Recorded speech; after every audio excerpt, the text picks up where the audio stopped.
Okay, so last time po natin, week 14 po yon, physical security, ang atin pong mga napag-usapan doon. No? Nakikita naman po ba ng maigi yung ating pong presentation?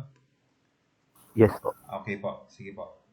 So this time, operating system security naman. So yung OS ng ating mga computer, kailangan din po natin yung implementan, no? Or should we say, mag-provide din po tayo ng security about that. Kasi aware naman kayo, no, na ang mga operating systems, particularly Windows, nahahack po yung mga yan.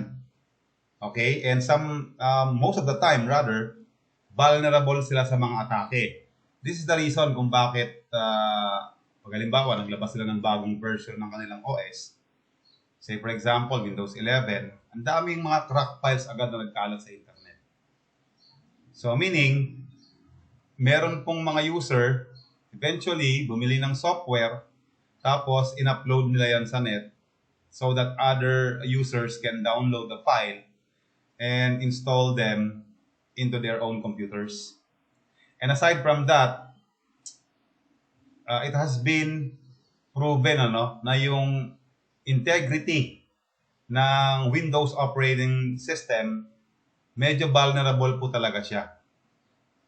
Diba? Ito yung reason kung bakit from time to time, nag-a-update ang Windows OS ng panibagong patch or ng panibagong features, especially the security issue. Kasi nga, they understand clearly na yung kanilang platforms or yung platform nila vulnerable sa atake. This is not something like the Linux platform. Have you heard of Linux? Anybody? Yes, sir. Yes, sir. Okay. Hindi lang tayo masyadong familiar dyan. Majority of us, hindi lang tayo masyadong familiar dyan.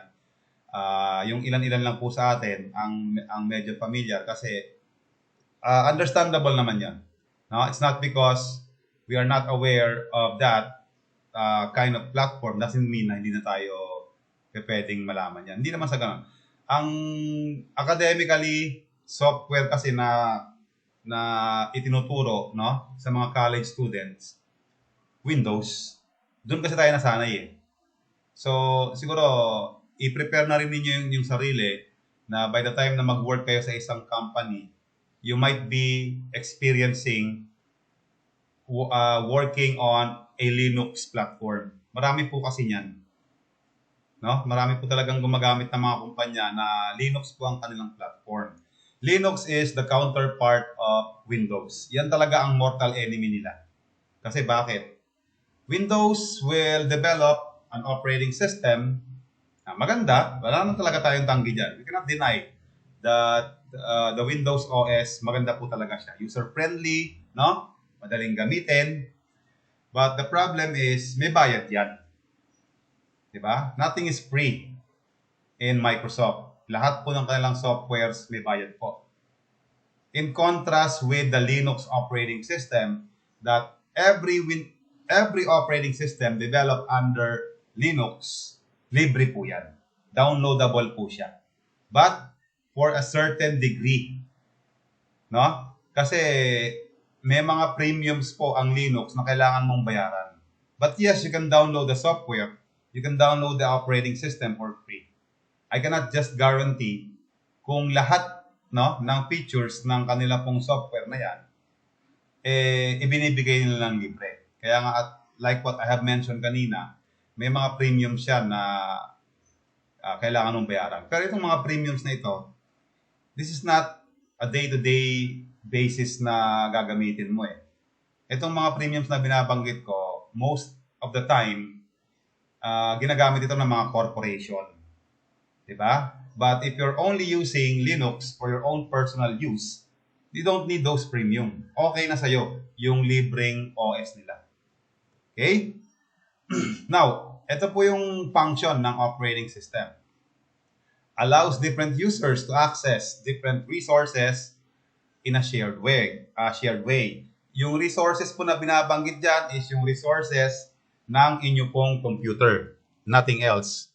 Okay? Kasi, kaya tinawag na operating system yan, It operates the entire system. Wala na pong iba na ginagawa yan kung hindi ganun lang po. No? So without the operating system, hindi mo magagamit yung iyong pong device or yung iyong computer system. Why did I mention device? Kasi po hindi lang po sa computer merong OS. No? Lahat ng mechanical device capable of operating or providing an application, may operating system po yan. Pati nga po yung inyong mga appliances, may mga OS yan. Okay? Next. Ito naman yung mga kailangan i-control ng operating system. Sharing, no? And of course, yung interface na kailangan niyang ipakita sa kanyang user. Kasi without the interface, how are you going to access or how are you going to use your device without looking something over the monitor? Diba?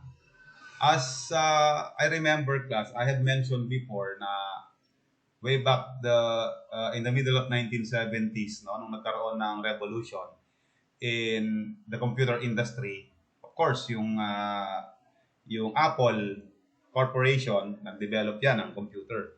Lisa 1 computer kung tawagin. No? Lisa 1 yung name ng computer nila in honor of the daughter of Steve Jobs. And it became famous gradually.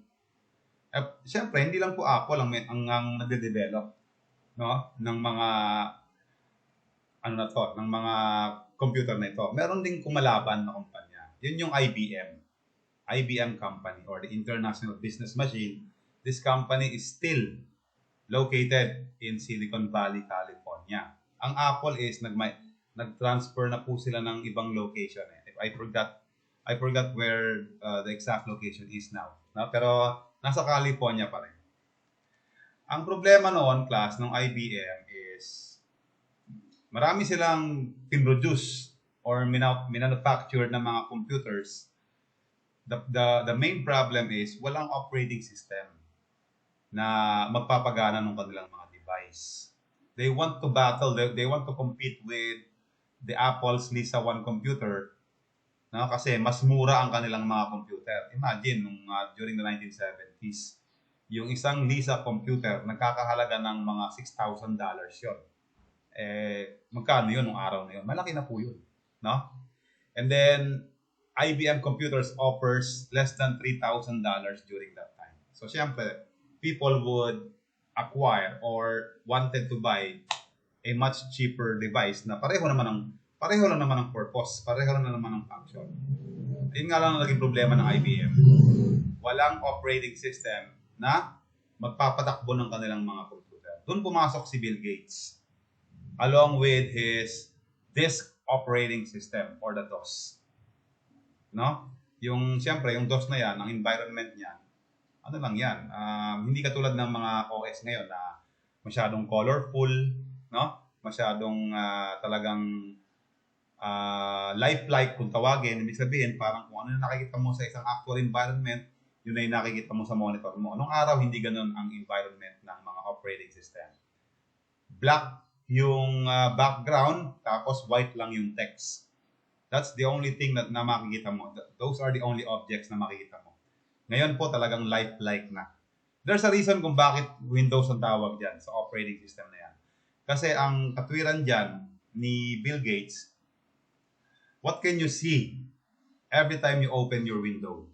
So you will be seeing an environment na punong-puno ng kulay at punong-puno ng iba't ibang objects. Totoo naman yun.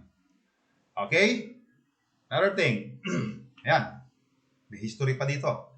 Evolved as a way to allow multiple users the same or to use the same hardware. Pwede naman po yan. Kaya nga in the case of Windows din, pasensya na kung lagi kong gagamitin ng Windows as an example. Kasi yun din naman talaga ang pinag-aaralan natin. No? Windows pa lang naman din talaga eh. Next. Pwede ka pong gumamit dyan or pwede ka mag-create ng multiple accounts. No? If we talk about logging in or security purpose, Pwede pong kahit multiple users ang gumamit ng isang device or yung isang computer, let's say. Di ba? Eh yun, ano yan? Common na common yan sa mga kumpanya. For example, call center. Do you think yung computer na yan, isang agent lang gagamit niyan? Hindi po. 2 or 3. Depende po sa routine ng kumpanya na yan. Kung meron silang 2 shift, no? So 2 users ang gagamit niyan. And then pag meron silang 3 shift, which is normally gano'n naman talaga, laging 3 yung shifting, no? 8 hours kasi yan. So meron 3 users na pwedeng gumamit niyan. Did you get the idea? Nakuha po ba 'yon? Yes, sir. Yes po. Opo. So pwede namang pwede namang i-facilitate 'yon doon sa admin sa admin settings on how to create a user account ng I'm referring to the Windows, no? Pwede mong i-set 'yun doon. Sa Linux, to be honest, wala tayong masyadong idea diyan. Although it has been so many years already na last akong gumamit ng Linux. Nasa STI pa ako noon class. When I transferred in our school, siguro one time na lang po ako nakagamit ng Linux. So matagal-tagal na rin po. And to be honest, wala na rin akong awareness about sa mga updates niya. I can only say na yung mga Linux OS na we happen to come across, nandiyan yung Fedora, nandiyan yung Ubuntu, no, yung Red Hat. And kung meron mang iba pang available dyan, I am sure marami rin silang variation. Kagaya ng Windows. Okay? Pero syempre, iba pa rin ang dating pagka ang gamit mo ay libre, tapos na ma-maximize mo ng maayos yung lahat ng functions ng OS na yan. Much better. Okay? Kaya nga sabi ko sa inyo kanina, be ready na maging aware kayo sa Linux kasi pag nag-apply kayo sa mga kumpanya tapos Linux ang platform, baka mahirapan kayong mag-adjust. You can always look for videos naman watch videos over YouTube on how to use Linux. Hindi siya mahirap naman gamitin class. Pero at first talagang mag-a-adjust ka dahil all the while sanay ka sa Windows Tapos yun, gagamit ka ng panibagong platform. Talagang mag-a-adjust ka. Normal naman po yun. Normal lang yun kasi that would be probably the first time na gagamit ka niyan, kaya mag-a-adjust ka talaga. All you have to do is be patient na lang. And sooner or later, maiintindihan mo rin at mauunawaan mo rin naman kung paano gumamit ng Linux. No? Ano pa? OS also protects users from each other in terms of attacks, mistakes, no? And then resource overconsumption. One thing about having a multiple accounts on a single device, for example, yung account 1 does not have an access to account 2. Magpo-provide kasi, ang OS kasi magpo-provide ng panibagong environment yan For every user account, meron pong pinoprovide na environment ang OS. So, ibig sabihin, hindi mo po ma-access ang environment ng ibang user unless you have an access doon po sa kanilang security. Kaya nga may mga password din yan. But if you do not have the authority, or should we say token, to access the account, then there's no way for you to access that any resources meron man yung account na yan. Now, even for a single user OS, protecting a user from him, herself is a good thing. I think ang binabanggit dito is yung password integrity. It so happen na yung user, nakalimutan niya yung password niya, yan ang makaklap. It happens Nangyayari po talaga yan na yung password niya nakakalimutan niya. Especially pagka yung password na yan bago or bagong gawa. Kaya it would be an advice na pag gagawa kayo ng user account dyan sa inyong computer, always memorize your password. O kaya naman, isulat nyo yan sa isang papel, store it somewhere safe para po kayo ay hindi malito. the next time na gagamitin nyo yung inyong account. Malware is also one of the things na pine-prevent dyan, although talagang unpreventable talaga, or unavoidable rather, ang isang virus talaga. Kasi ang mga malwares po, aka virus, it comes from different places.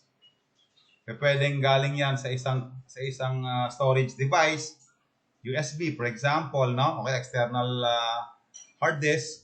Pwede rin galing po yan sa isang website, no? Pwede rin mag-evolve siya from a file na matagal na pong hindi nagagamit. Totoo yan, class. Yung mga old files ninyo na hindi na po ninyo nagagamit ng matagal for a longer period of time, sometimes nagiging breeding ground yan ng mga virus. Okay? So you have to be wary on that. Marami po talaga siyang pinanggagalingang places or areas. Okay? Next. Meron tayong term na binabanggit in terms of OS security pa rin, yung separation. It keeps one user's object separate from other users. Yes. Nabanggit na po natin kanina yan na every time you create a user account, OS will provide a separate environment exclusively for you only. And of course, no one will have access to that environment kundi ikaw lang po. Okay? Now, sa physical separation naman, siyempre, physical po yan. Meron po tayong existing na object that we can touch, we can see, we can even hear them, no? So, pwedeng gumamit ng ibang physical resources para sa ibang user. So, pwede tayo mag-visualize na nag-provide ng panibagong, let's say, computer para sa ibang users. Pwede naman yon, especially pagka halimbawa, ikaw ay meron ng position sa company and then for the last years, no, couple of years rather, dalawa kayo na gumagamit ng computer na yan. Then eventually, you got promoted. Now, you have the voice to ask for a different device na. Siyempre, may position ka na eh. Pwede ka na mag-request niyan. Pwede po ba na iba na yung gamitin kong PC para separate na kami ng device kasi medyo critical na and sensitive na yung mga data na pinaprocess ko. All you need to do is to justify your cost. Eventually, pagbibigyan ka rin naman ng company. And why not? May position ka na, di ba? There's a reason kung bakit ka pin-remote. Because they want you to work on something different. Kaya, iba na dapat ang hardware na gagamitin mo. Next, physical separation also adhere, no, to the doctrines that it needs to be easy to implement. Ang problema nga lang, expensive siya. Pero yung inefficient, maybe we can jot this out, no? Yung mga device ngayon, especially, medyo when it comes to performance, mabibilis na. Expensive, yes. Hindi natin pwedeng tanggalin yan. Any device amounting to 15,000 more than, expensive na po ang level niyan. Di ba? Kasi kung halimbawa yung kumpanya mo, nagtitipid yan sa resources, tapos nag-request ka ng ganitong computer, sasabihan yan yung purchasing department na maghanap ng mga computer na affordable pero somehow competitive naman yung mga hardwares niya. Ganon mostly, no? Pero kung napunta ka sa isang kumpanya na wala naman silang problema when it comes to the supplies, ibinibigay talaga yan sa mga empleyado, much better. You can ask for example, i7 processors, no? 8 gig RAM, tapos mga 1 terabytes of hard disk. Pero wala na masyadong ganong kalaking hard disk class eh. Karamihan kasi ng mga storage media ngayon ng computer ninyo, SSD. SSD. Yes, SSD na po ang gamit.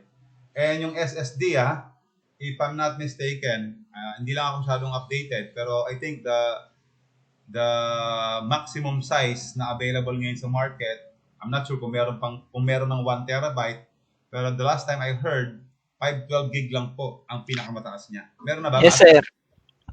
Last, nung huling tingin ko, sir, 500 gigabyte lang din talaga eh. Oo nga. Wala pa yata talagang nade-develop na na 1 terabyte na SSD. Kasi may purpose ang mga manufacturer, no?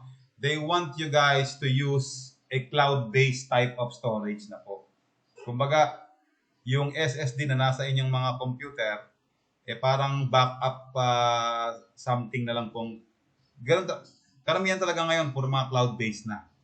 Pero may mga computers naman na meron silang maliit na portion ng SSD. For example, 256 gig lang yung nandiyan na SSD mo. Meron pang kasamang hard disk yan, HDD, na 1 terabyte naman ang size niya. Ganon ang ginawa ng ibang mga manufacturers nitong ating mga computers, no, or ng mga ating mga devices. Pero the world is now transforming into a cloud-based type of storing data. Kasi may mga data warehousing na po eh. May mga data centers pa. Kaya yun na ang gustong mangyari ng mga manufacturers. So they can focus more on developing other components of your computer na mas maganda ang performance. Kasi to be honest class, medyo mabigat ang storage media ng isang computer. Kumakain ng malaking percent ng memory yan eh. Memory process. Yung inyong hard disk, kumakain po yan ng malaking memory process. Hindi pa kasama doon yung mga applications, programs na patatakbuhin din ng inyong memory. Okay? We also have the temporal separation, execute different users programs at different times. Ito medyo if we're going to analyze this, somehow, yung atin pong computer components na ito, medyo pagod yan.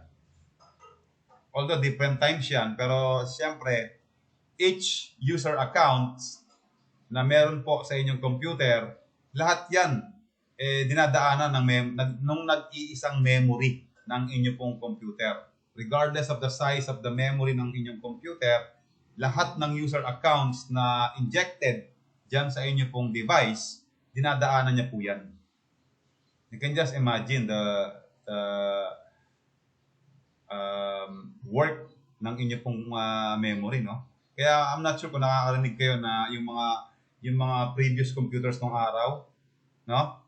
Pagka po yan nasisira, the first component na bumibigay dyan, memory talaga. Siya yung pagod na pagod eh.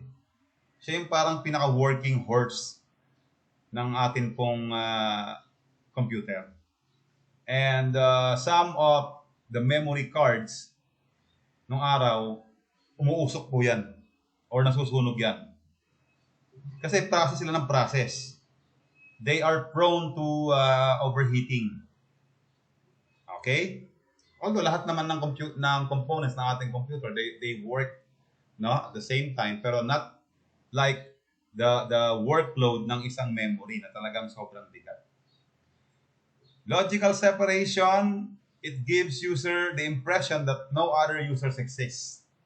Well, mindset lang yon ng isang user. Pero actually, totoo yan, class.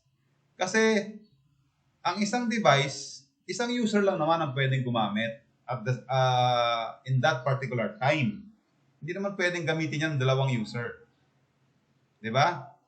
Ang binabanggit lang dito is the number of accounts. But, yung paggamit ng mismong computer, isang tao lang dapat ang gagamit niyan. Kaya pwede ba yun? Dalawa kayong gumagamit at the same time. Okay? And then, meron din tayong cryptographic separation, encrypt data, and make it unintelligible to outsiders. Well, common thinking po yan, that each user account has their own unique encryption or encryption method. Pero basically, ang Windows, pagka gumawa ka ng accounts, you will be required to issue password. Yun yung parang way nila on how to provide security sa kanila pong iba't ibang accounts. So basically, ganun lang din naman po yun. Okay? Sharing, of course, it's always fun. Sometimes users want to share resources, library, files, or database records. Meron pong process on how to do that. No? pwede mong ilagay yung file sa isang folder, tapos manipulate mo lang yung properties ng folder, open mo yung mga security protocols niyan, that's it. Ilagay mo siya sa isang network environment, no, ng inyo pong computer, and then other users will now have the authority to access any resources meron yung inyo pong folder na yan. Okay? And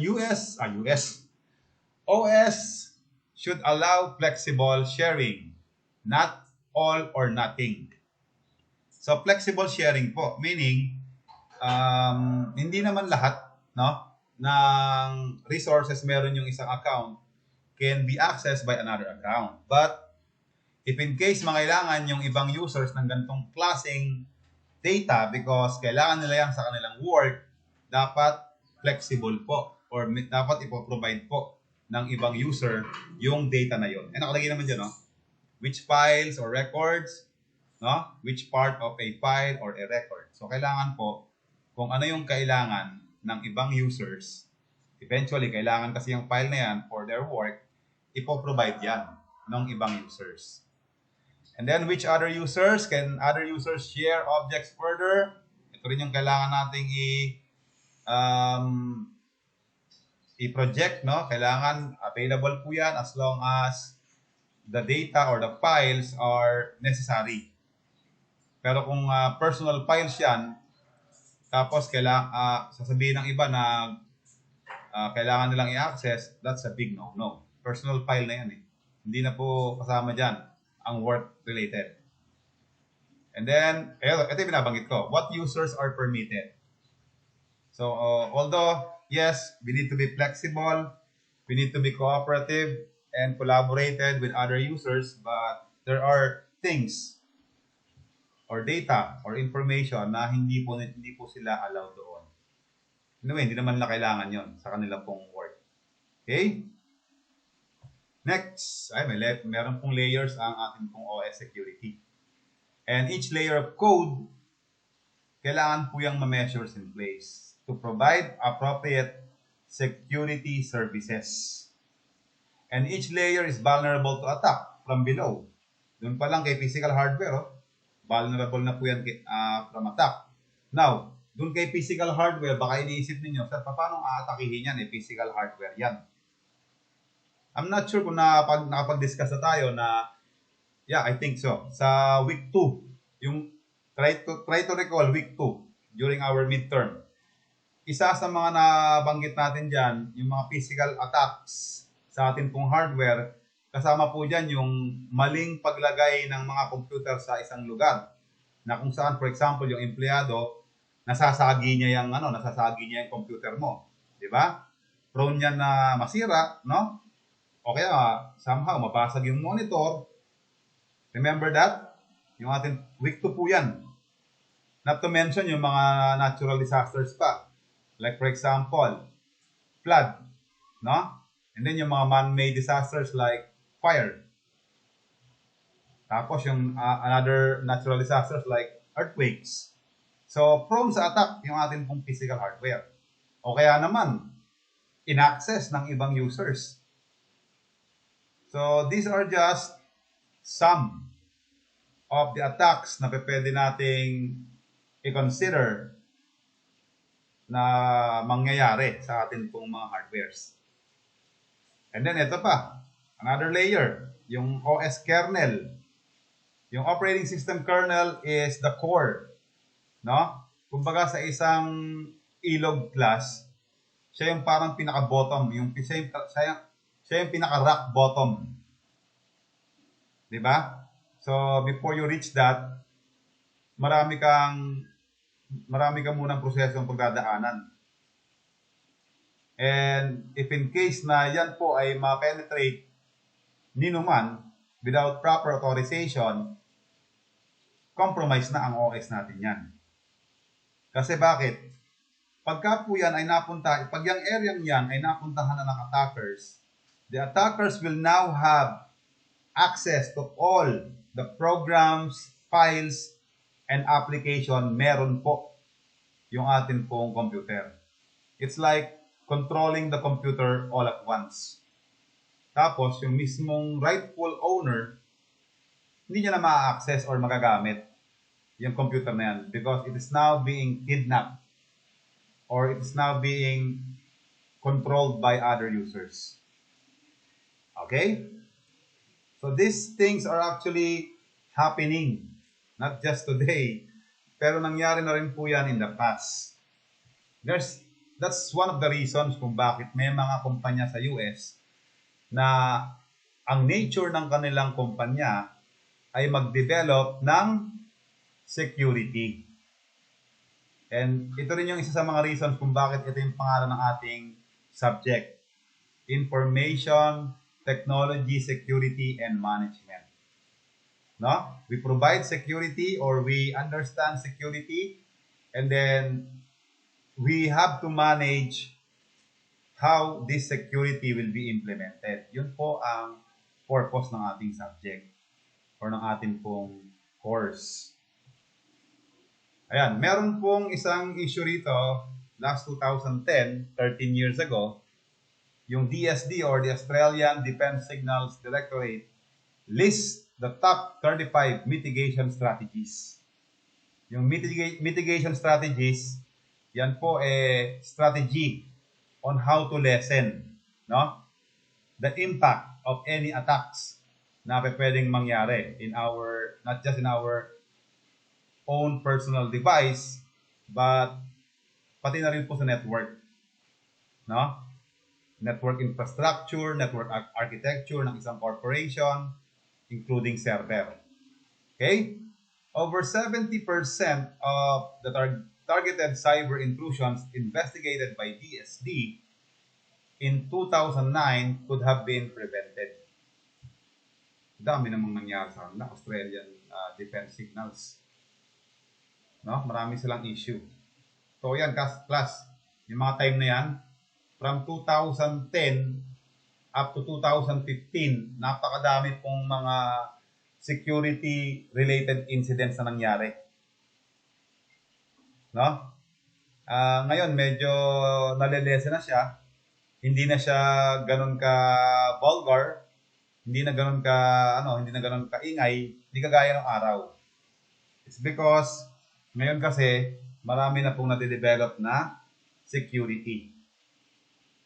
And the top 4 measures for preventions are, ayan, yung patch operating system and application. Ina-upgrade po or ina-update yung mga OS na yan. Ang Microsoft, meron silang weekly software patching. If I'm not mistaken, every Tuesday po yan, 5 p.m. Naglalabas po ang Microsoft ng updates. Kasi isa sa mga updates dyan, security. Now, why do we need to update our software? No? Maraming reasons kung bakit kailangan natin i-update ang ating software. Possible, may panibagong features. Possible na yung graphics mas enhance. And of course, not to discredit, yung security ng software. Kailangan nilang i-monitor yan. So the bottom line here is, class, if you happen to develop an information system, or should I say software, hindi pa po doon nagtatapos ang inyong trabaho.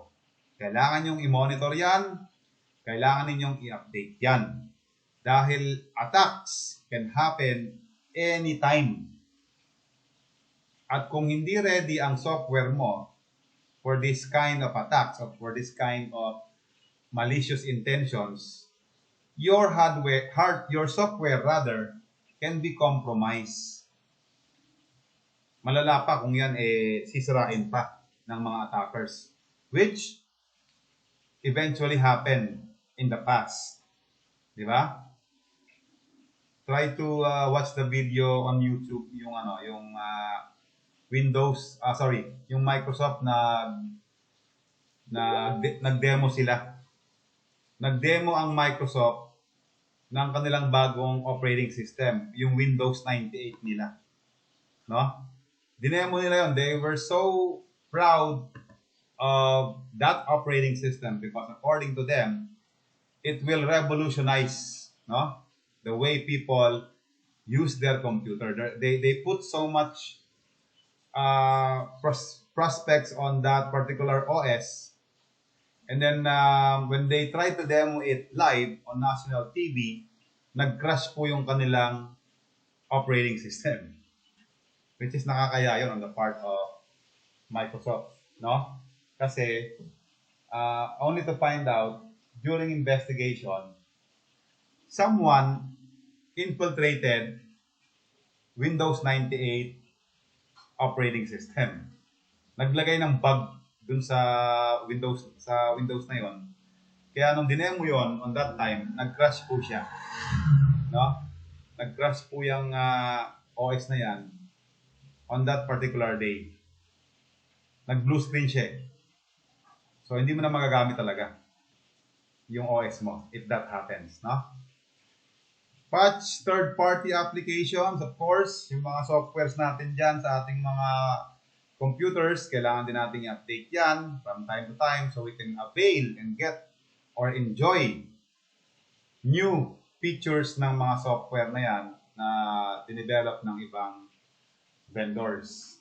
No?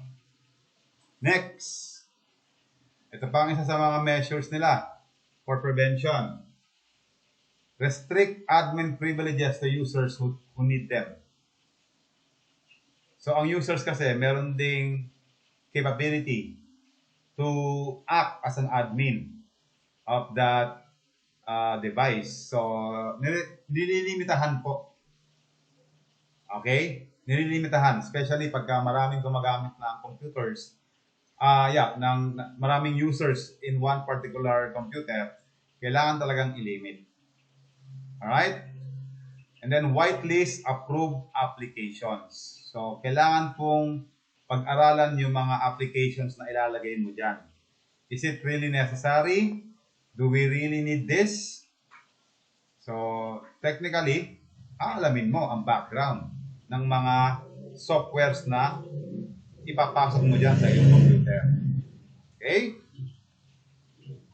Next. It is possible for a system to be compromised during the installation process. Totoo po yan, class. No? Minsan may mga software na ang hirap-hirap i-install. Meron pang mga kasamang you have to download patch file pa from this source. Diba? So may mga ganung proseso Napahihirapan pa talaga yung users para lang magamit yung software na yan. The problem is, if you go to another place, alam naman natin na yung internet, no? Or yung mga websites na hindi tayo masyadong familiar, sometimes, carriers lang ng mga virus. Ito-download mo yung patch file. Tapos, i-attach mo ngayon dyan sa yung installation process na meron na palang kasamang virus. Naku-compromise na ngayon. Not only your software, but also your computer.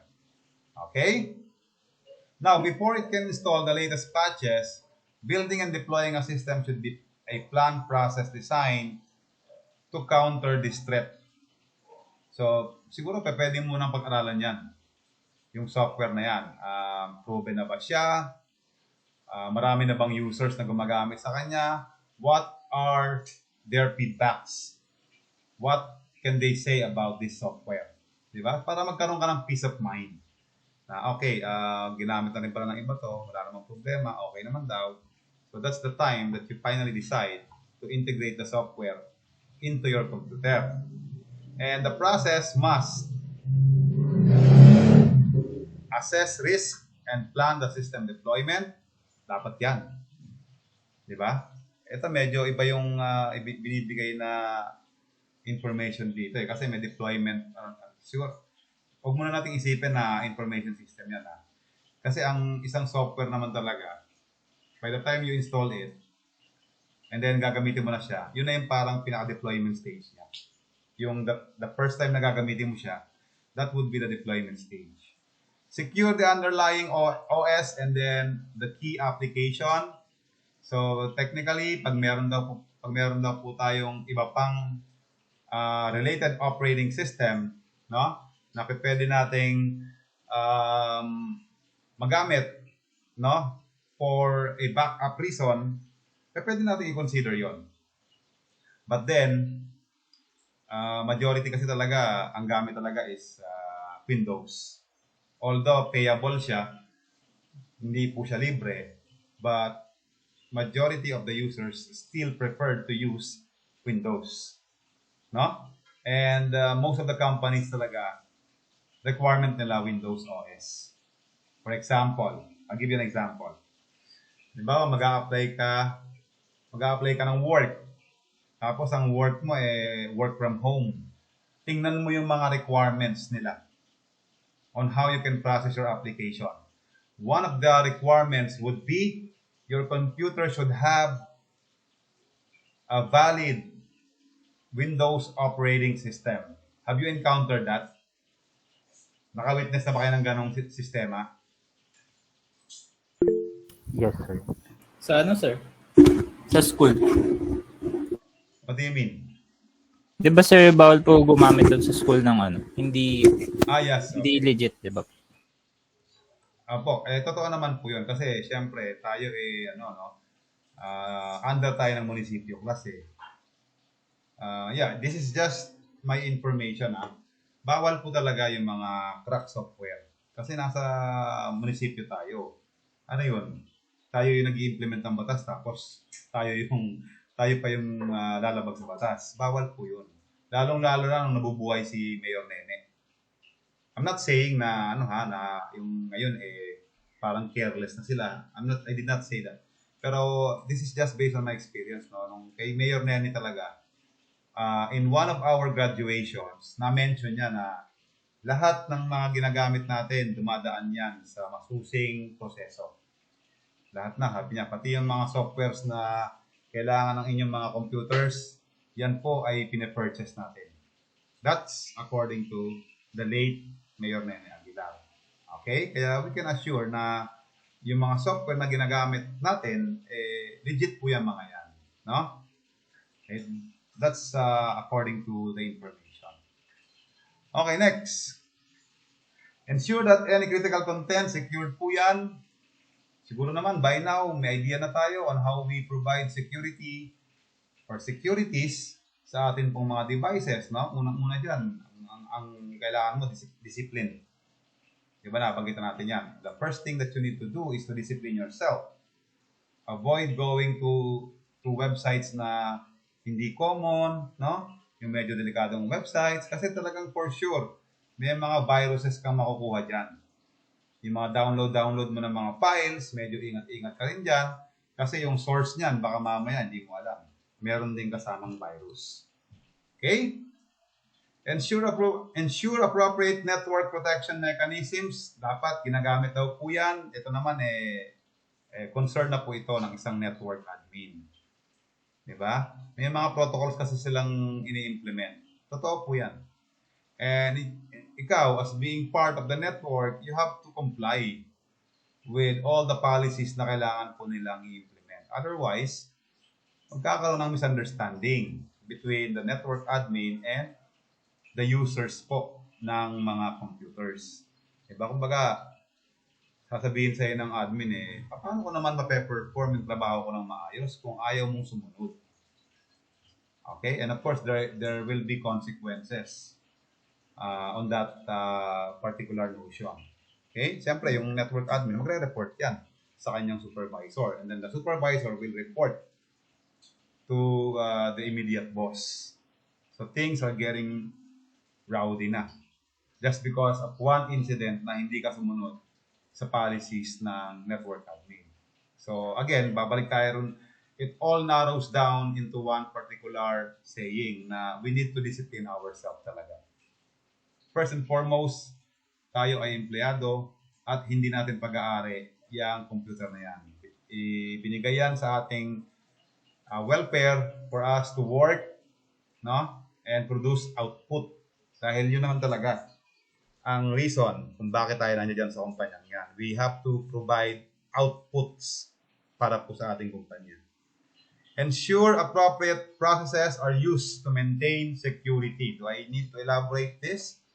Hindi na siguro. Just as long as you do your work properly, no hanky-panky na kung tawagin, na kung ano-ano mga pinagagagawa mo dyan sa computer mo, then you're in the right place.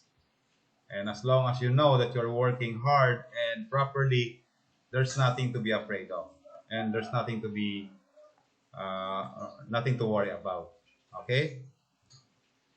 Ayan. Another thing is system security planning. Pati talagang ganito talaga, class. No? Pagka kayo po ay nasa mundo na ng industriya. Yung mga ganyan-ganyang bagay talaga, medyo talagang it sounds boring talaga, pero hindi po eh. Kasama po yan sa foundation ng isang kumpanya. Dahil unang-una, yung may-ari ng kumpanyang yan, nag-invest sila ng malaking pera para lang dyan sa negosyo na yan. Kaya every small details, basta as long as it relates with security, talagang dumadaan yan dyan. Documented pa nga yan. Okay? So the first step in deploying a new system is of course planning muna. Dito may maganda na tayong, marami na po tayong mga discussions about this, no? Yung planning. Yung planning stage pa. Dumaan na rin kayo ng SAD na kung saan meron pong mga phases po ang ating system development life cycle. So you clearly understand how this process works, no? And planning should include a wide security assessment of the organization.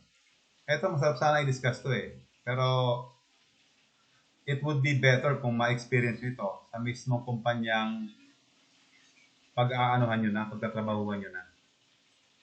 Totoo yan, class. If not every month, baka every week, meron pong mga assessment na mangyayari. Assessment is part of the auditing. Yung auditing, para ka nag-inventory nun. Di ba? Kumustahan na naman to. Although yes, parang medyo, ikaw, for example, 5 years ka na sa kumpanya, but still, you're attending this kind of meeting, talagang medyo maboboard ka niyan. Pero hindi, kasama rin po yan sa foundation.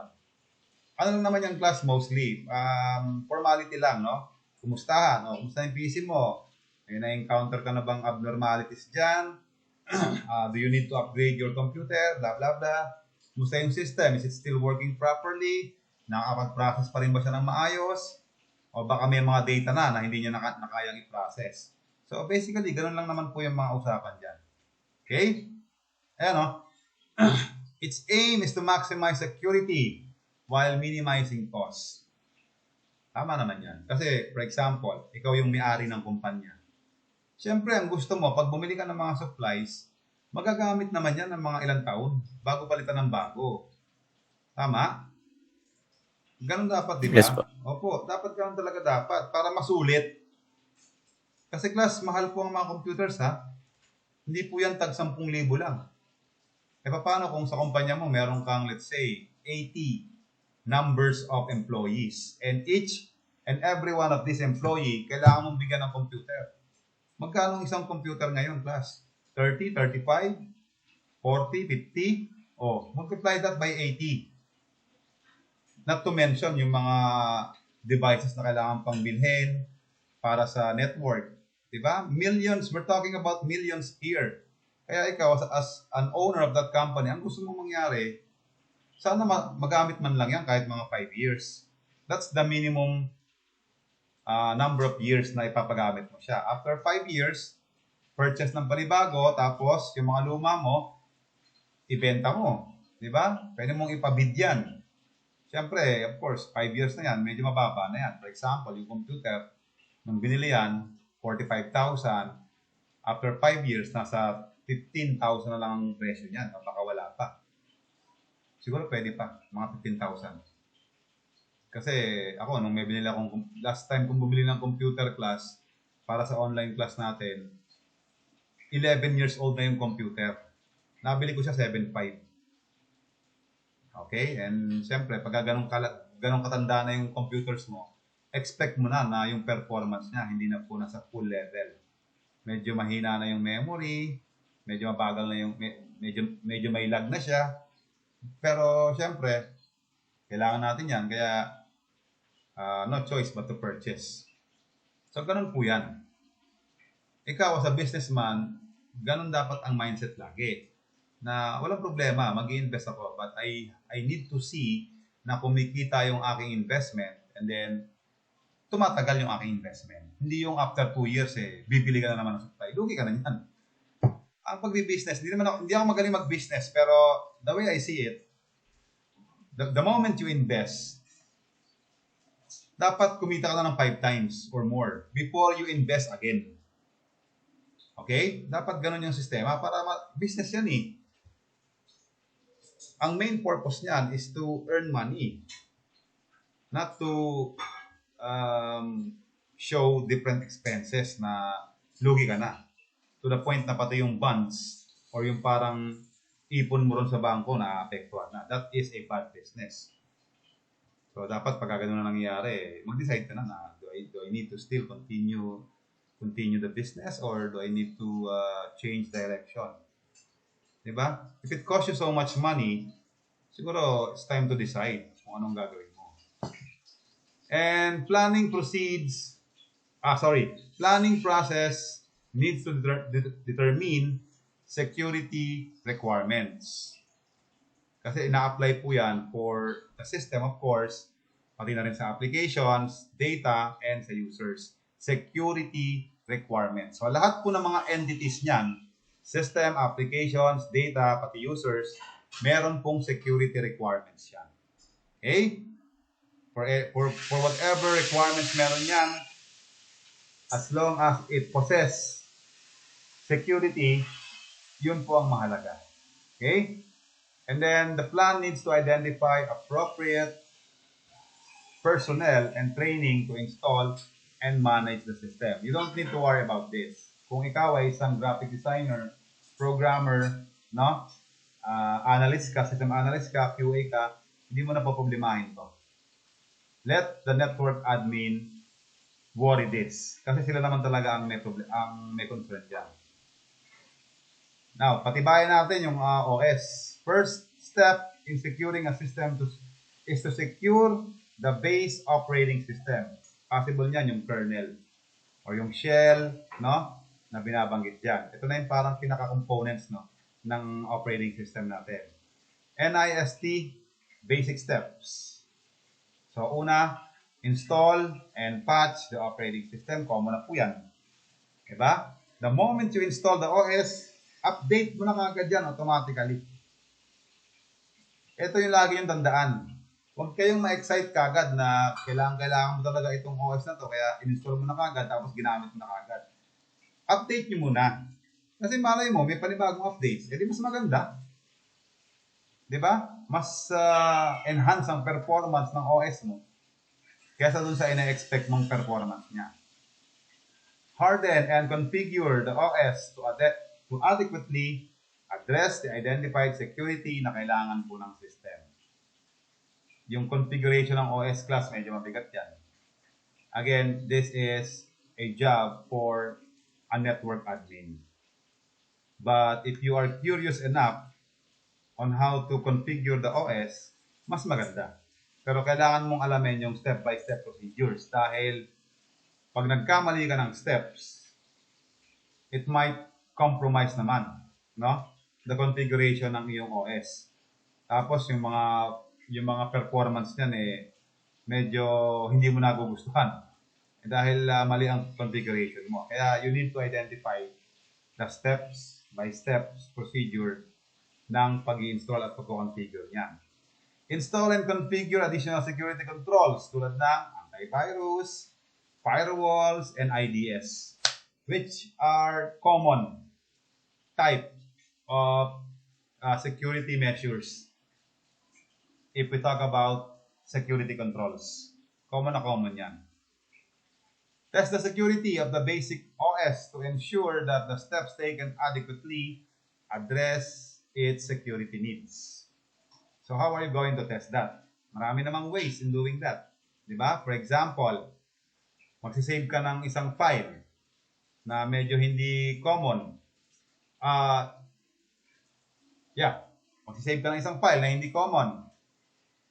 Tingnan mo kung magre-react yung OS. Ang mga Windows OS ngayon, meron silang Windows Defender. And this feature of your Windows OS reacts every time na may na-encounter yan na unfamiliar file. Magre-react talaga yan. It keeps on annoying you. It will annoy you that there is a malicious file wanting to be saved on a particular directory. So that's one way of testing, no? The efficiency ng security ng iyong OS. Another thing, pag nag-install ka ng application or ng software, magre-react ang admin side ng OS mo. And then, OS will ask you if you are familiar with the software or not. Tapos, tatanungin ka pa niyan, do you wish? Are you sure you wish to install? Blah, blah, blah, blah, blah, blah. Diba? So, that's one way of testing it. Next, initial setup and patching. Kumbaga, initial pa lang po ito. No? System security begins with the installation of the OS. Totoo naman yan. Part yan ng kanyang component eh. Ang isang OS po, marami siyang files ha. Hindi lang po yung mismong OS niya. Tingnan ninyo yung accessories ng inyong computers. I'm referring to Windows OS. Go to accessories folder ng inyong computer. All the objects that you can see there are all part ng operating system. Ideally, new system should be constructed on a protected network. Siyempre naman. Diba? Hindi naman mag-i-initiate ang network admin na mag-install ng panibagong system pag hindi protected ang kanilang network. May mga firewall yan. Baka mamaya yung system na yan harmful pala. Full installation and hardening process should occur before the system is deployed to its intended location. Ito maganda ito. Kailangan daw muna class yung, let's say yung computer mo, no? Meron na po dapat, nakaset up na po dapat ang security protocol niyan. Tapos, installan mo na muna yan ng mga system bago mo yan i-deploy sa kung saang lugar. Kumbaga, let's say, for example, may panibagong empleyado na papasok sa kumpanya. And itong empleyadong ito yung mga software requirements niya. Ito yung mga kailangan niya. Kasi, for example, senior graphic designer ito. Mabibigat na software ang kailangan itong empleyadong to. So, yun ang sinabi niya sa network admin. Sir, ito po ang mga requirements ko sa software. For example, I need Adobe CS, no, yung bagong version, sabihin niya gano'n. Tapos I also need 3D softwares because magde-develop ako ng mga models. I also need an animation software. Yung mga software na binanggit niya, class. Pag mababa ang graphic size mo, that's a big no-no. Your graphic size should have at least 4 gig. No? Minimum. Tapos ang memory niyan dapat nasa 8 gig minimum. Kasi mabibigat yung mga niyan eh. Imagine, yung mga software na binabanggit niya, pag nag-create na po ng file yan, ang lalaki ng file na i-create niyan. Kaya hindi pa pwede po dyan yung mga pipitsuging computer. Not to mention the security pa. So before mo yan i-deploy doon sa empleyadong nag-request niyan, kailangan set up na. You get the idea? Yes po. Okay, next. Overall boot process must also be secured. Yung boot process kasi class, malaki po ang participation niyan sa condition ng inyong computer. Bakit? Kasi meron tayong natawag na cold boot. Ito yung pagbuboot mo ng computer mo na matagal mong hindi nagamit yung computer. For example, 2 days mong hindi nagamit. Kasi bakit? Sabado, Linggo, wala kang pasok. So the next time, the following day na pumasok ka ng kumpanya mo, i-on mo yung computer, cold boot po ang tawag doon. And minsan critical yon. Kasi bakit? Minsan bumibigay yung mga components, yung mga hardware. One of them is, of course, yung BIOS, no? Yung basic input-output system. Yung BIOS chip, minsan hindi responsive yan. Eh, yung BIOS chip, ano yan, critical yan sa boot process ng computer kasi ang ginagawa ng BIOS, for your information, is to wake up all the components ng inyong hardware. So, kumbaga, pagka inona ni user ang computer, BIOS chip will automatically start its process. Kakatukin niya yung mga iba't ibang component. For example, kakatukin niya si memory, andyan na si bossing, gising na, hard disk, be ready, may operation na mangyayari, di ba? And any other components integrated dyan sa computer mo. Tingnan natin ang itsura ng isang BIOS chip para magkaroon tayo ng idea.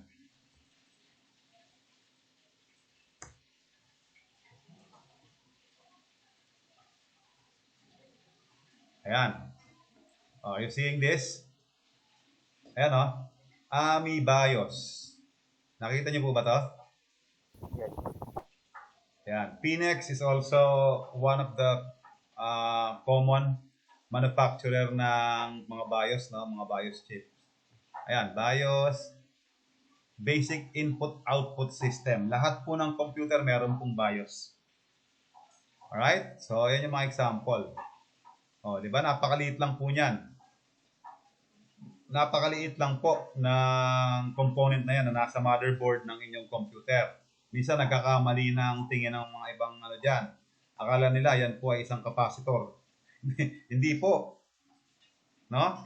Medyo iba ang itsura ng capacitor. Pero if you happen to see a BIOS chip, common type of BIOS chip, meron po siyang 8 legs. 4 on both sides. Yan o, tulad nito. 4 on both sides. This one, tingnan nyo to. Look at this. O, di ba? Gawa lang Lenovo. Meron po siyang 8 legs. Sir, it looks creepy. Yeah, mukha naman talaga siyang nakakatakot. Pero ang laki po ng ginagawa niyan sa ating pong mga computer. Okay? O, next. Ano pa? The integrity and source of any additional device driver code must be carefully validated. Ito po yung mga yung mga product key, no, ng ating pong mga software. Siyempre kailangan ma-validate 'yan. Meron din pong reason kung bakit pina-validate 'yan. Para ma-register doon sa network nung nag-manufacture ng software na ginamit mo na yung software nila. And because of that, you are entitled actually to some of the free software patching. Kailangan mo talagang i-register yan, class, dahil para makuha mo yung mga updates ng software na yan, you have to register muna. Okay? Next.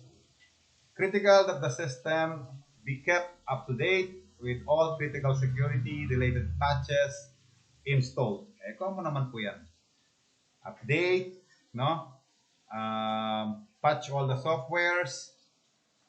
If you have some budgets, no? Tapos kailangan talaga ng premium version ng software na yan, then you might consider buying the premiums.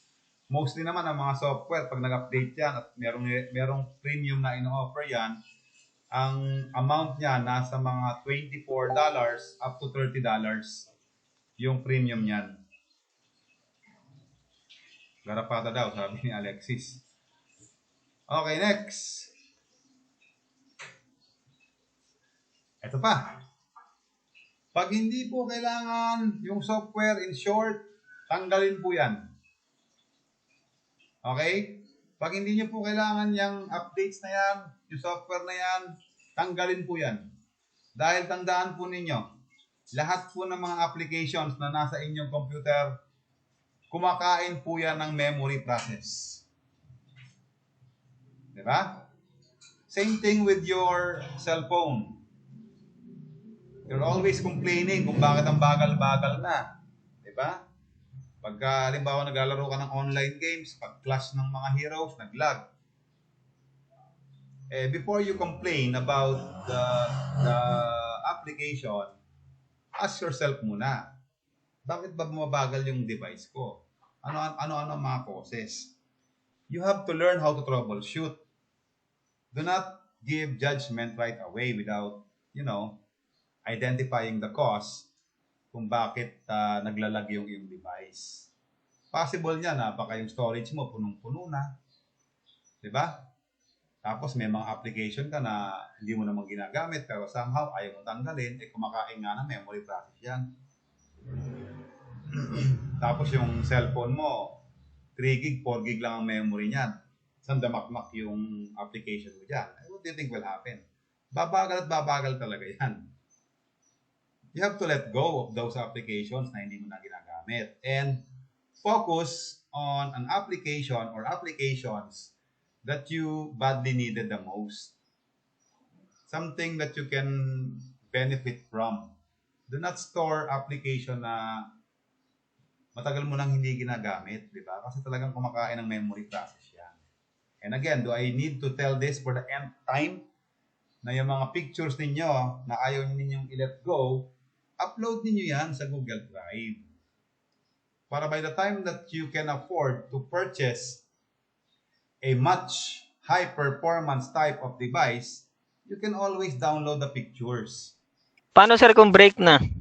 Pwede pa rin naman yon, memory na lang, souvenirs. Gawa mo ng collage. 'Di ba? Meron talaga tayong ganong sistema sa sarili natin. There are people who are hard to forget. 'Di ba? Pasensya na sa mga tatamaan diyan. Ang bato-bato sa langit, tamaan, buti nga. Joke lang. If you cannot let go of the pictures, then store it somewhere. Safe. O kaya naman, meron kang picture na ang gwapo mo, ang ganda mo. Syempre, tatanda ka rin naman by the time comes. But you want to keep that pictures with you. Save mo yan sa isang place na pwede siyang nandoon forever. Kasi class, ang cloud computing, forever na po yan. Hindi na po yan mawawala sa sirkulasyon ng mundo natin. Hindi na po mawawala yan dahil a lot of companies are depending on it. Not just companies, but also government agencies are also depending on the cloud computing. Actually, ang mga kumpanyang affiliated ng mga ISO organization, isa na po yan sa mga nire-require nila. Na kailangan yung kumpanyang member nila, meron pong cloud computing service na ina-avail. Para mabawasan na po, no, yung pag-consume ng mga papel, no? At para na rin po yung mga hardwares natin gumaan siya and eventually bumilis ang performance. Dahil ang atin pong mga hardware, pag mabigat po yan, mabigat in terms of process, punong-puno na siya, it creates carbon monoxide, which is very, very harmful to our ozone layer. Kaya nagkakaroon po ng tinatawag na global warming. I hope you understand that. Diba? Kaya nga si Microsoft Corporation, diba? Binaon nila sa dagat yung kanila pong yung kanilang mga servers, no? Para makabawas sa consumption ng electricity and then eventually makabawas po sa global warming. Okay, next slide tayo. Configure users, groups, and authentication. So again, part ng security pa rin po ito. Okay? How do you configure users? Depende siguro kung ilan lang yung allowed na gumamit ng device. And then pwede ka rin mag-create ng groups, then authenticate them in a process na somehow each member of the groups will benefit from that authentication. Okay, next. Outdated na lang yung CPU. Yes. Ang computers po natin, class, meron pong meron po yung tawag dito, timeline. Okay? Give or take, kung kakayanin ng budget po ninyo, ang computer nyo dapat nasa mga 5 to 7 years old lang po yan. Kasi by the time it reaches more than 7 years, yung computer po ninyo, kumakain na po yan ng maraming electricity. Bakit? Humihina na kasi yung mga components. At pag humihina ang components, it requires a large amount of power para mag-function siya properly, which eventually cause to a high consumption of electricity. Nakuha po ba yung idea? Nakuha po ba yung idea? Who? Yes, sir. Yes po, sir. Opo, para din pong tao yan, class. Para din pong tao yan. Ang tao pag pagod, let's say for example, yung tao pagod na pero may kailangan pa siyang gawin. Ano ang kailangan gawin ng tao para ma-rejuvenate yung kanyang energy? Kakain Pahinga. siya. Yeah, pahinga yan. Tsaka kakain siya. Meaning, merong kailangang i-consume yung body niya para bumalik yung energy niya. Parang ganoon din po ang mga components ng ating computer. Kasi merong ano yan klase, ang mga components po, meron na pong mechanism yan. Na for example, halimbawa, yung graphics, yung graphics card niya, 1 gig to. No? Ngayon, maglalaan po yan ng mga percentage para sa mga application na gagamit sa kanya. For example, yung 1 gig na graphics na yan, meron ka naka-install dyan na Photoshop. Ang ginawa ng graphics card, naglaan siya ng 25% para doon sa software na yon, para sa Photoshop na yon. Ang problema, medyo matanda na rin yung graphics card, tapos ginamit ng user yung Photoshop. Ang ibibigay nilang dyan ng graphics card, 19% na lang. Which eventually, nako-compromise ngayon yung function ng Photoshop. Kasi hindi na siya nag-work properly. Dahil kulang yung percentage na gusto niya or yung dapat para sa kanya, kulang na yung percentage kasi nga, hindi na kaya ng graphics card. So, anong gagawin ng graphics card para ma-achieve ni Photoshop yung 25%? The graphics card then will consume a large amount of electricity or power para maibigay niya yung 25%. So in short, pagka po luma na yung ating computer, medyo kakain na po ito ng maraming electricity or power consumption, which eventually cause your electricity bill to rise up. Any electrical device class, pag naluluma na po ang mga yan, kumukonsumo po yan ng kuryente na maganda. Mas maganda sana kung i-adapt natin yung sistema ng Japan.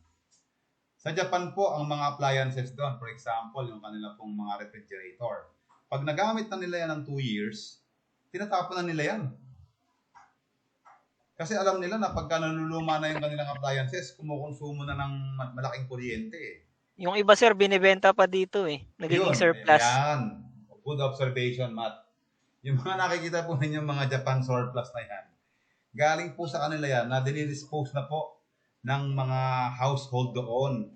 Meron lang pong siguro, meron lang negosyanteng Japanese na alam nila may mga bansa na kukonsumo pa nitong mga appliances na ito eh. So ang ginagawa nila, kinukuha nila yung mga yan tapos tinatransport nila sa iba't ibang mga bansa, ibinebenta doon sa mga yun. Okay? Ganun kasi sa Japan class. Sabagay, hindi mo pwedeng sisihin ang Japanese government. Kasi unang-una, sila nagmamanufacture niyan eh. Mura lang po yan sa kanila. Affordable lang po sa kanila yan. Although medyo mataas ang cost of living sa Japan, pero syempre doon galing ang source, kaya mura. Ito ang maganda sa Japanese eh. Ang Japan class, they have 2 nuclear power plant station. Yung kanila pong nuclear power plant na yan, nagpo-produce po yan ng energy para sa mga kuryente na mga bahay-bahay sa Japan. Pero ang mindset ng mga tao doon, pagka yung appliances 2 years old na, disposed na dahil kukonsumo na ng katakot-takot na kuryente yan. Diba? Ganun yung mindset nila eh. Meron na silang 2 nuclear power plant, tipid pa silang gumamit ng kuryente. Eh ang Pinoy, paano na? Sir, summer. Hanggat hindi pa sira, go lang. Hanggat di pa uusok yan. Gamit na ng gamit. Sir, summer eh. Talagang hindi maiwasang gumamit ng aircon. Okay lang, walang problema. Pagdating ng bill, iyak na naman sa bill. Ito nga lang, kanina bago tayo nagklase, tawa akong tawa kasi meron post sa FB na yung inverter daw, bakit ganun pa ng konsumo? Kagaya din daw nung dati nilang aircon. Meron kasing way on how to use the inverter aircon. Okay? Dapat sinunod nila yung instructions on how to do that. Para malaman nila kung makakatipid ba talaga sila if they're going to use the inverter aircon. Okay? So, depende naman kasi yan sa lifestyle ng bawat bansa. Japan you cannot argue with Japan. Diba? Japanese yan Naging, class, ang Japan, one time, naging most richest country in the world yan. Imagine that. Napakaliit na bansa, pero naging pinakamayamang bansa sa buong mundo, Not just in Asia, but to the rest of the world. Okay, next. Install additional security controls. Nabanggit na po ito kanina. May idea na po tayo dyan, no? So, antivirus, firewall, IDS or IPS software. Wala nga lang talaga tayong chance na ma-witness sa ngayon kung paano mag-install ng isang IDS or IPS. Pero class software lang din po ito. And every software meron pong mga installation procedure siya na napakadali lang din naman gawin kasi may mga po yan may wizard naman yan, di ba? Na makita ninyo yung step-by-step installation. What I'm trying to say is yung kanya pong interface, kung paano po siya magagamit, yung sana yung gusto nating ma-experience. Kaya nga sabi sa inyo kanina, wala tayong opportunity or chance even na makita kung paano siyang gamitin. Maybe one of these days na pag nagtrabaho na kayo sa isang corporate world, no? You happen to, come across with this type of software. Okay? And then application whitelisting, take note of the softwares na kakailanganin nyo lang po. It's not because high performance ang inyong device, doesn't mean na pwede na kayo mag-install ng kung ano-anong mga application dyan. Again, pagka po ang isang device medyo napapagod dyan, class, you have to understand, these are just components. Nawi-wear out po yung mga yan. Diba? Asa na yun? Next. Test the security, system security. Siguro naman meron tayong idea dito. Final step in the process of initially securing the base OS is security testing, wherein you need to ensure previous security configuration steps dapat correctly implemented siya. No? Dapat nakalinya na po yan, nakalatag na po yan. Para in case na magkaroon ng operation in the business, everything will work properly. And of course, upon implementing it, the next thing to do is identify all or any possible vulnerabilities na pwedeng mangyari dyan. Yung vulnerabilities is the weak spot ng inyo pong security. If you are confident enough na wala namang problema yung security niyo, ay mas maganda. Diba? Much better. Checklist, importante po talaga yan. Hindi po dapat nawawala yan. Kasi bakit? Ang pangit po, pag wala po kayong checklist, kasi sabihin mo, i-declare mo, for example, you are the leader of the group, no? Kayo yung kanilang supervisor. And then magde-declare ka na, okay class, mag-check tayo ng security. Tingnan natin kung ano na yung nangyari. Kasi the last time that we did this was 2 months ago. Tingnan natin kung ano na yung mga weak spot, vulnerabilities, no? Or may integrity ba yung ating security. So, dapat may checklist ka. Para hindi yung, dito punta tayo sa ganitong side. Alamin natin kung ano problema nito. Next, punta tayo sa ganitong side. Hindi ganon. Dapat may checklist ka. Mas mabilis pagka ganyan. For example, unang nasa checklist halimbawa is yung software updates. Mahaba-habang proseso yan. Bakit? Kasi you have to know kung ilan yung software na naka-install. Halimbawa, yung Office natin, ang latest ngayon, 2021. Meron na ba tayo niyan? If not, paki-note ito. Kailangan natin mag-update ng ating Office. Ganon. Next, antivirus natin, updated ba yan o wala? Dapat may checklist. Hindi yung ano lang no, yung hula-hula lang kung ano-anong area yung yung inyo munang i-check.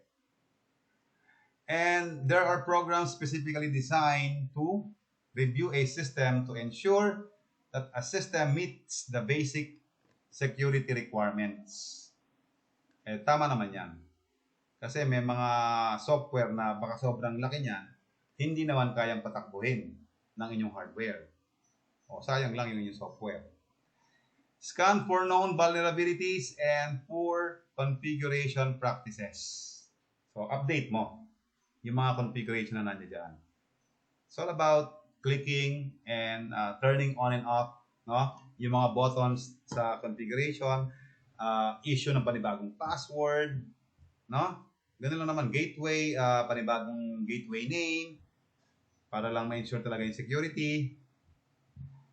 And should be done following the initial hardening of the system, and it has to be repeated periodically as part of security maintenance process. Kailangan talaga periodically ang pag-maintain. Hindi porket walang nangyayaring problema sa system doesn't mean hindi ka na magkakandak ng security check. Mali po yun. Mamaya biglang bumigay ang system mo. Saka ka palang kikilos. What if the damage has been done? Masyado na malaki ang damage. Ang hirap na nun. It's because kinulang ka sa security testing or checking. Application configuration. Well, kung available naman ang configuration in an application, then why not? Diba? Ang sabi rito, it may include creating and specifying appropriate data storage areas for application. Basically, lagi naman nasa C yan eh. Diba? Every time you install a software in your computer, lagi po yung nasa C, nasa program files. But yes, you have the authority to transfer or save it in another location ng inyong computer. Kaya yung inyo pong drive C ng computer class, yan po yung madalas puntahan ng virus. Kasi ang mga system files, ang pagkain ng mga virus na yan. Kaya laging yan ang area na inaatake nila.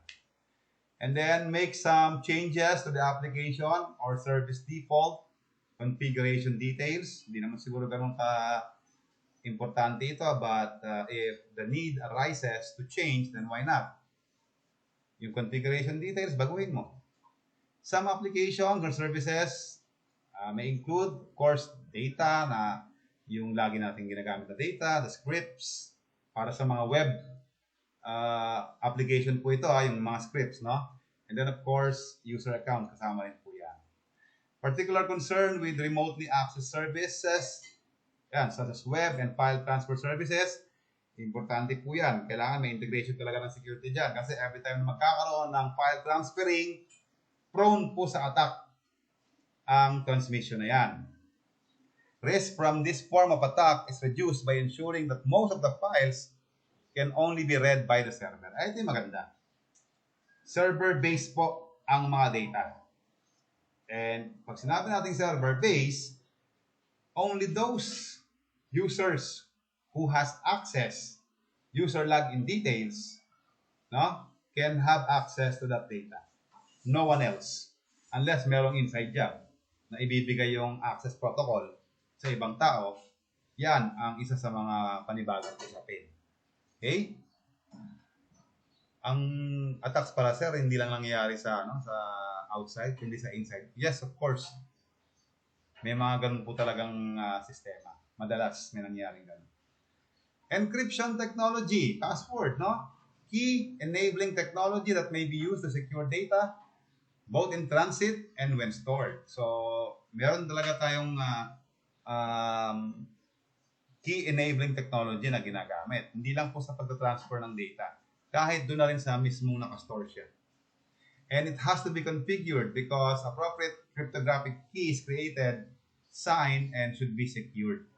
Well, network admin po ang may concern na naman dito. And if you secure network services provided using TLS or IPsec suitable public and private keys must be generated. Case to case naman po ito. Depending on the level of your position, you will be entitled with a key, no? Para doon sa security ng iyong device or ng iyong hardware. Pero if you are, typical type or common employee, you don't need to worry about this kasi ang ipoprovide mo na password will be accepted right away ng network. Okay? Do we have a question? Sir, ako sir, may tanong ako sir. Ay, go ahead. Ano sir, ano ba, when can we say ba sir na safe yung isang system or malakas talaga yung security niya? Okay. Well, tulad ng nabanggit kanina, no? Thank you, Matt, sa question. Tulad ng nabanggit kanina, kung magkakandak tayo ng periodically checking, no? Or security check, meron tayong regular checking niya. Tapos na-ensure naman natin na wala namang problema, and then the data is always available every time we needed it. Tapos hindi naman nagbabago yung data, no? Walang nangyaring fabrication, walang nangyaring alteration. We can say na talagang secure ang ating system. If there is no or there are no abnormalities going on with our system, we can say na talagang safe ang ating data. Pero the big factor there is yung security checking talaga. Dapat regular ang checking yan. Kasi you cannot say when the attack is coming, di ba? For the end time, sinabi ko po sa inyo yan, ang atake po, nangyayari yan unexpectedly. Kaya it would be appropriate na meron tayong regular checking. Okay? Next. Okay, next. Ano ba to? Cryptographic file systems are another use of encryption. Well, pang ano na po ito, class? Pang medyo high level na programmer na po ito, no? Na merong mga file kasi, class. For example, naka-folder yan. Tapos, nakikita mo naman eventually, nakikita mo sa screen mo yung folder. But, every time you open it, you have to undergo cryptographic codes. Yung mga napapanood din nyo sa mga movie na before ma-open yung folder, ang dami-daming codes na nilalagay dyan. Totoo po yan. Kasi, ito yung mga files na confidential. Most of these files are government-generated files. And, may mga conspiracy kasi nangyayari, klase. Na for example, merong isang company na affiliated sa isang government agency. Somehow, itong dalawang entities na ito, gumagawa sila ng malpractice. For example, yung government agency, ang ginagamit niya yung kumpanyang yan para mag-money laundering. Kasi there's no way for this government agency to transfer a big amount of data into a bank account instantly. Hindi pa pwede yun. Madedetect yun eh. Di ba? Madedetect yun. Pero if there will be another player coming in, for example, yung company, yung government agency, kinontak yung ganitong kumpanya, ikaw ang ikaw ang mag-handle ng money transfer natin kasi malaking amount yan para maiwasan na yung mga logistics, no? Prying eyes, gagamitin namin yung kumpanya ninyo para to transfer the money. Money laundering po yan. At nangyayari po yan. So, yung file na i-generate yan is a very, very confidential file. One of the example, class, is yung election. Yung election, no? Presidential or senatorial. Etong mga candidates na ito, class, do you think ginagamit nila yung sarili nilang pera para sa kanilang kampanya? Hindi po. For example, si Marojas. Sorry kasi bigyan lang natin example si Marojas kasi it's all over the internet yung kanya pong ginawa na gumastos siya ng 700 million for his presidential campaign last 2016. Kahit tingnan niyo po ninyo sa Google. I did not made him an example because I have some issues with a guy. Hindi ko makilala yan eh. No? Personally, hindi ko siya kilala. Pero yan ba yung issue sir na ginamit niya raw yung funds sa Baguio dati? Yes, yung Yolanda. Ang dami ring issue regarding that. Pero yes, meron din pong basihan doon kasi 1.2 billion 1.2 billion yung allegedly naipon na donations ng iba't ibang bansa para sa mga victims ng Yolanda. Tapos, ang time na noon, si Mar Rojas yung DILG secretary noon. So, he was the one in charge of accepting this donation. Here comes 2016, tumakbo siya bilang president, no?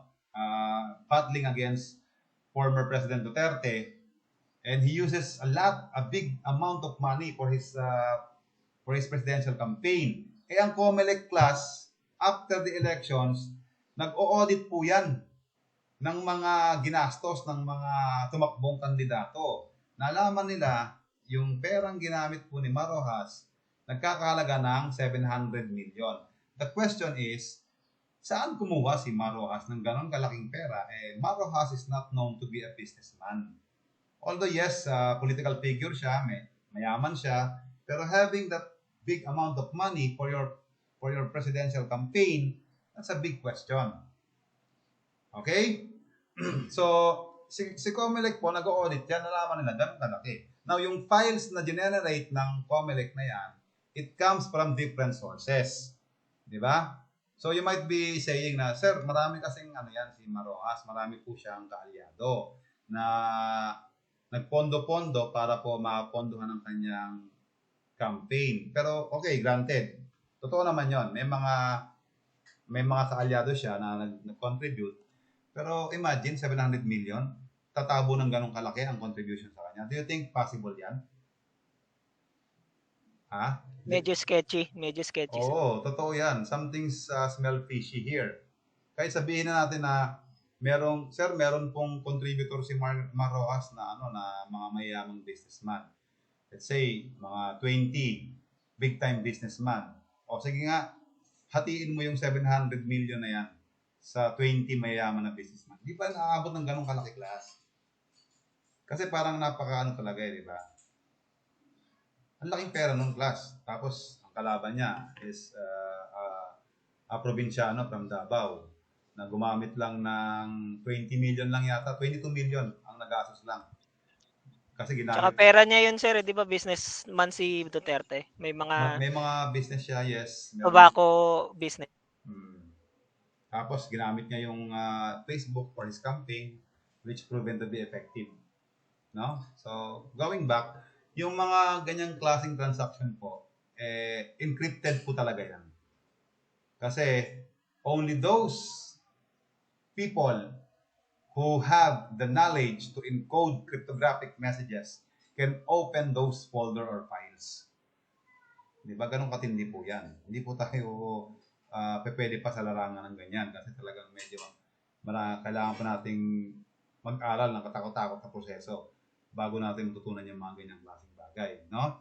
Mag-enroll kayo sa punta kayo sa England kasi sa England, merong institution doon na ang tinuturo sa mga bata, mag-hack. No? Yung institution kung saan tinuturuan ng hacking yung mga estudyante nila. O next, ayan, security maintenance. Kailangan natin to. Ito rin yung in response doon sa concern ni Matt kanina, kailangan talaga meron tayong maintenance sa ating security. Hindi pa pwedeng wala class.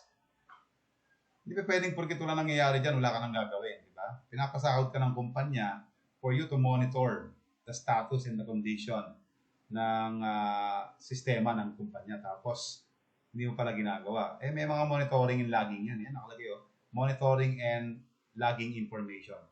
Asan yung report? Kasi Sir, part din ba niyan, sir, yung yung sinasabi niyo na, di ba sa company, minsan 30 days lang yung tinatagal ng password mo doon? Yes, meron. Part yan, yes.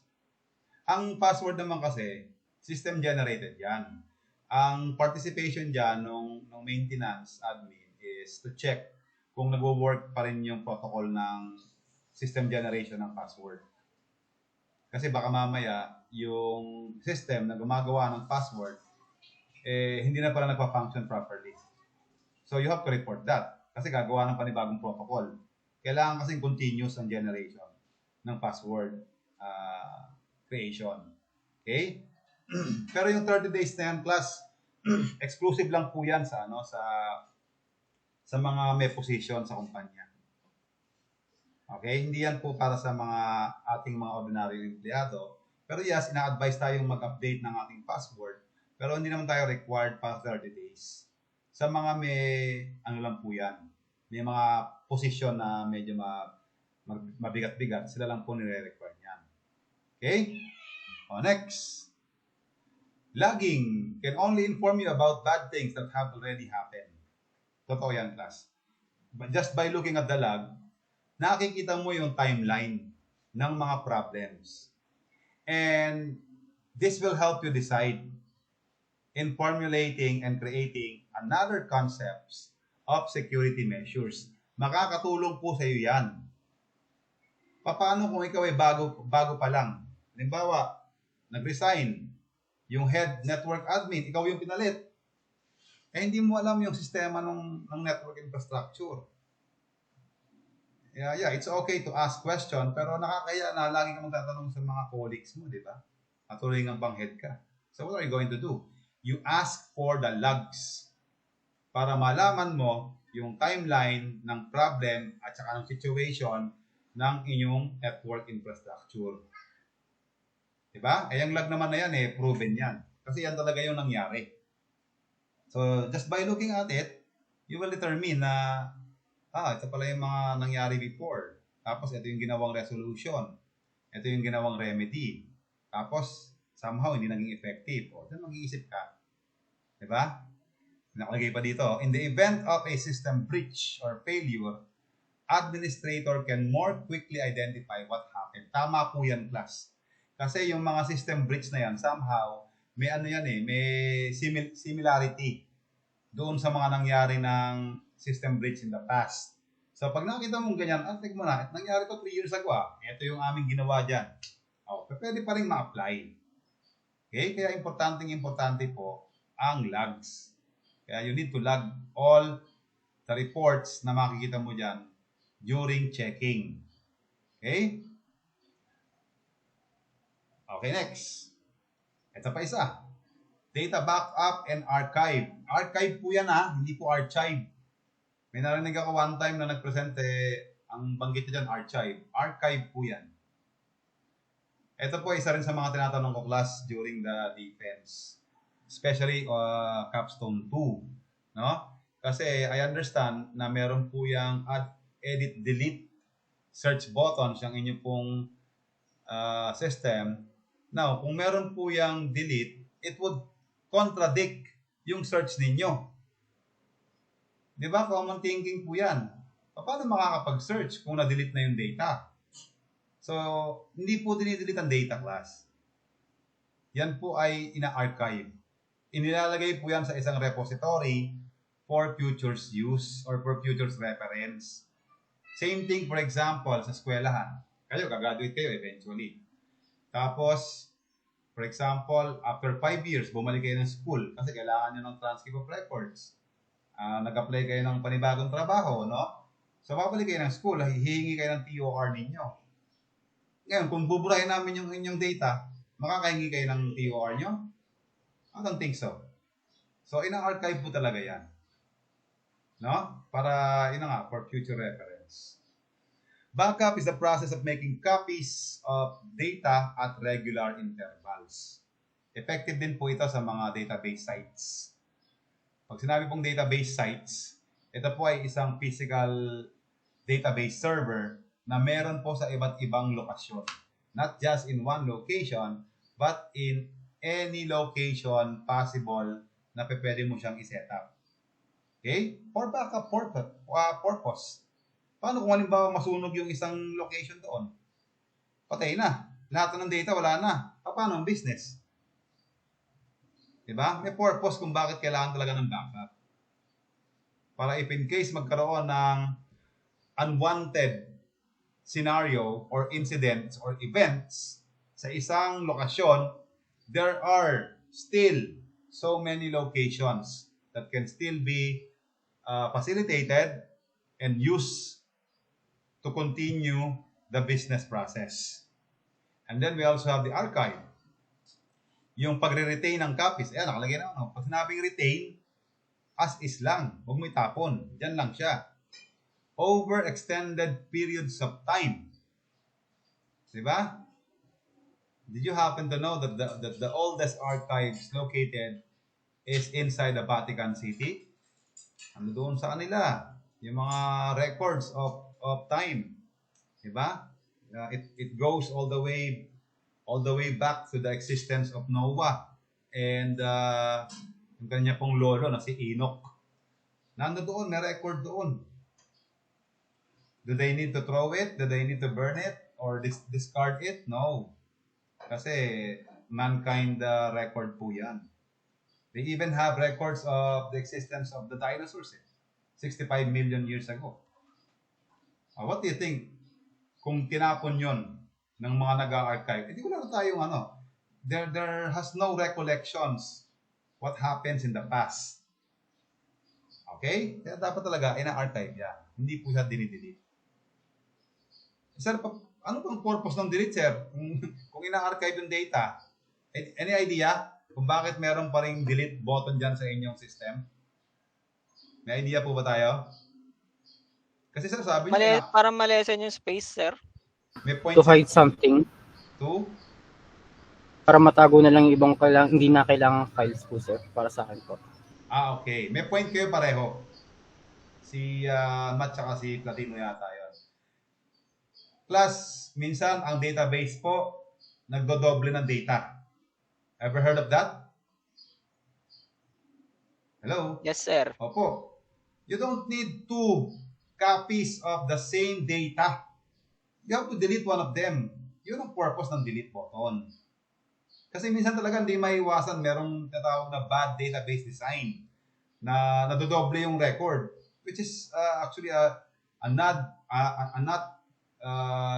good in terms of database designing. Pangit po siya. Ano yun? Pagka pull out ng record, dalawa yung record na lumalabas. Ang pangit tingnan nun.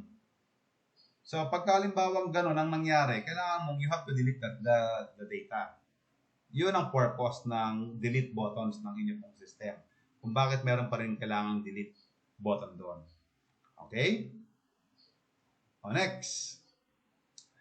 Needs and policies relating to backup and archive should be determined during the system planning stage. If it has to be kept online or offline. And it should be stored locally or transported to a remote site.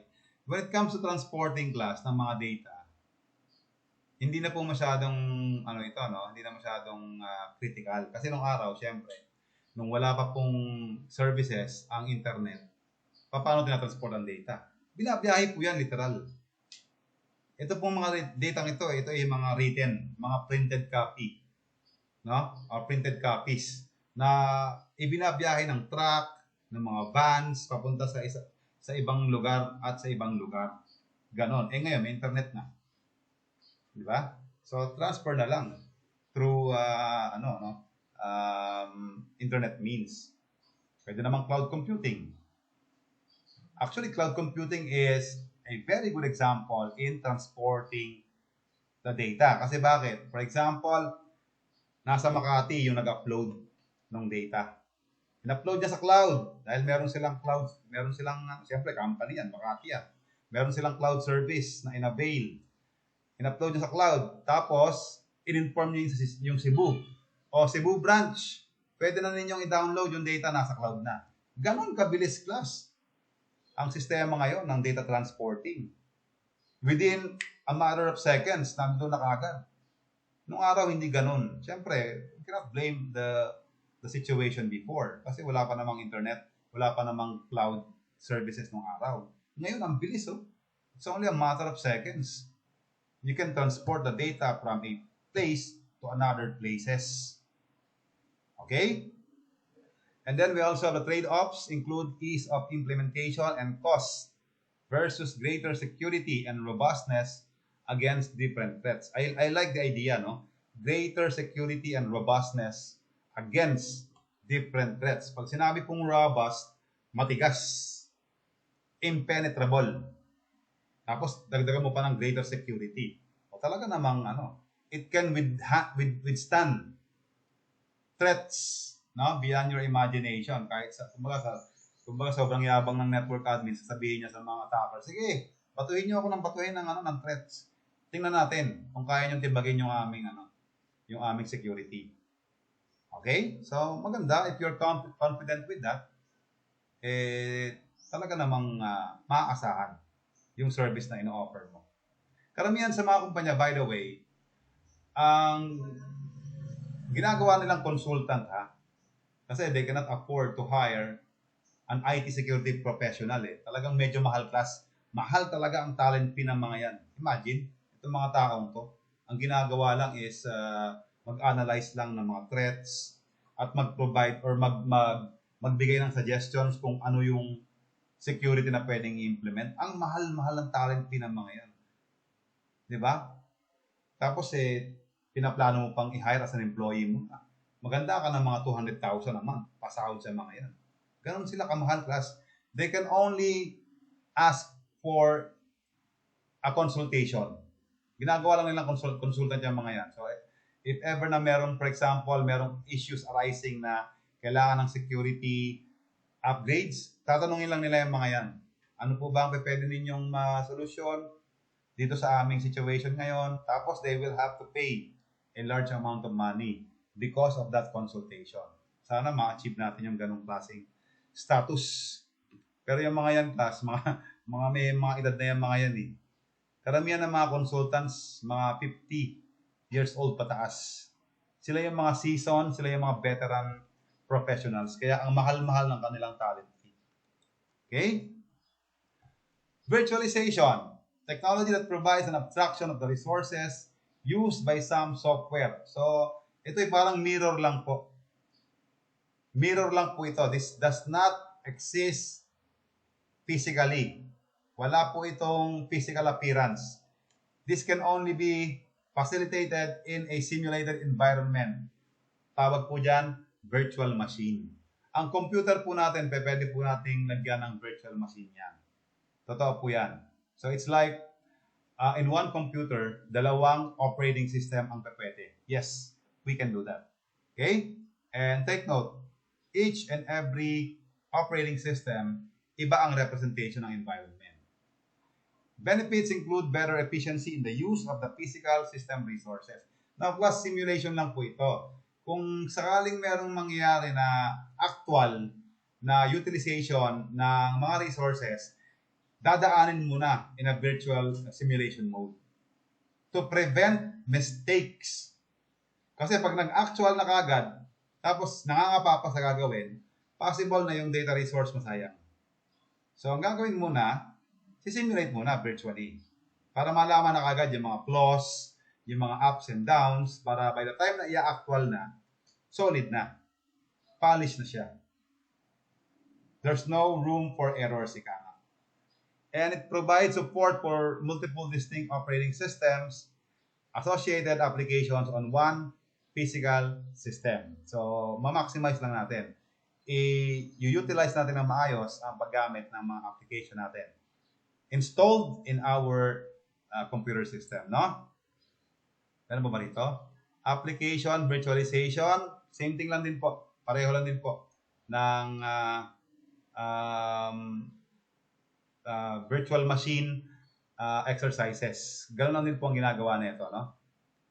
Ayan, security issues. Ayun nga lang. Pagka sa virtualization kasi, yung OS isolation, may concern ito, no? Ensuring that programs executing within a guest OS may only access and use the resources allocated to it. Pero by the time you shut down or you turn off the virtual simulation mode, you go back to square one. Wala ka naman actually na-achieve dyan But yung knowledge lang na alam mo na ang gagawin mo, ganito, ganyan, yung process, no? If you have the chance to print whatever simulation exercise na ginawa mo, mas maganda para meron kang copy nung ginawa mong exercise. And possible na makatulong sa iyo sa gagawin mo sa actual. Okay?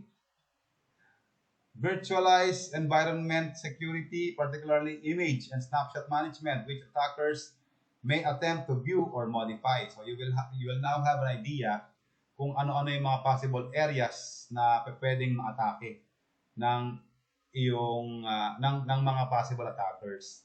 And pwede mo ring ma-predict yung movements nila because of this. Kasi isolated mo na Alam mo na yung mga areas na pwede nilang puntahan So now, magkakaroon ka na ng idea sa movements ng mga attackers mo. Meron pa ba?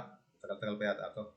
Sige class, tutuloy na lang po natin ito by next meeting ha, kasi we're running out of time.